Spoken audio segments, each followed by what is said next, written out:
Казакстандын президенти Касым-Жомарт Токаев бүгүн 13-июнда Шанхай кызматташтык уюмуна мүчө мамлекеттердин башчылар кеңешинин кезектеги жыйынына катышуу үчүн Кыргызстанга келди. Манас эл аралык аэропортунан Казакстандын президентин премьер-министр Мухаммедкалый Абылгазиев тосуп алды.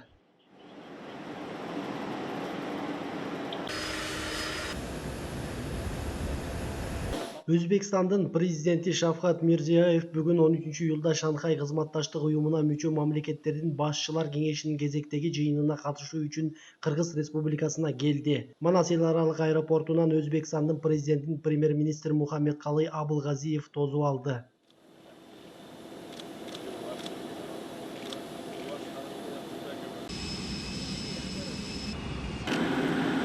Индиянын премьер-министри Нарендра Моди Шанхай кызматташтык уюмунун мүчө мамлекеттердин башчылар кеңешинин кезектеги жыйынына катышат. Расмий сапардын алкагында Нарендра Моди президент Сооронбай Жээнбеков менен жолугушаары күтүлүүдө. Эки мамлекет башчысынын жолугушуусунун жыйынтыгы боюнча бир катар документтерге кол коюусу күтүлөт.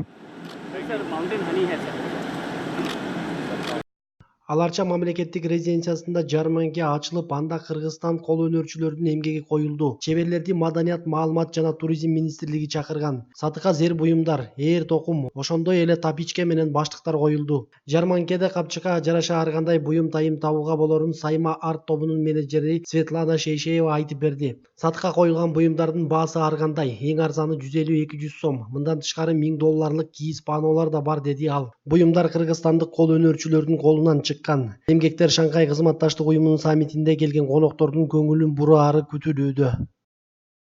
Ички иштер министрлигинин жол кыймылынын коопсуздугун камсыздоо башкы башкармалыгы маалымдагандай, кайгулуу милициясы кызматына сынакка катышкан талапкерлерди 17-июнда саат 8:00 ИИМдин академиясына тестирлөөгө күтүшөт. Сынакта катышуучуларды тестирлөө үчүн алдын ала Демир банк эсебине 200 сом төлөөгө тийиш. Төлөмдүн багыты жалпы республикалык тестирөө тест үчүн. Талапкерлердин жанында паспорту же башка өздүгүн аныктаган күбөлүк жалпы республикалык тестирлөөнүн төлөмү үчүн дүмүрчөгү болуш керек. Жазаларды аткаруу мамлекеттик кызматынын номер 2 аялдар жаза өтөө колониясында жеңил өнөр жай кызматкерлеринин күнү белгиленди. Бишкектен 8 чакырым алыстыкта Степная айылында жайгашкан колонияда тигүү фабрикасы бар. Ал жакта 100дөн ашуун темир тор артындагы аялдар иштешет. 12-июнь күнү мекемеде кесиптик майрамга карата иш-чара уюштурулуп, жазаларды аткаруу мамлекеттик кызматынын төрөгасынын орун басары Асхат Эгембердиев катышты. Ал темир тордо отурган аялдарды куттуктап, азыркы алган кесиптик билими жашоосунда пайдасы тие турганын белгиледи. Соттолгондор гала концерт уюштурду. Фабрикада тигилип чыккан үлпөт классикалык жана майрамдык көйнөктөр менен мода көргөзүштү. Мындан тышкары иш-чаранын катышуучулары мекемеде чыгарылган ун азыктарын ооз тийип, жүндөн токулган кол эмгектерге күбө болушту. 90га жакын аялдар грамота алышып, белектер жана акчалай сыйлыктар тапшырылды.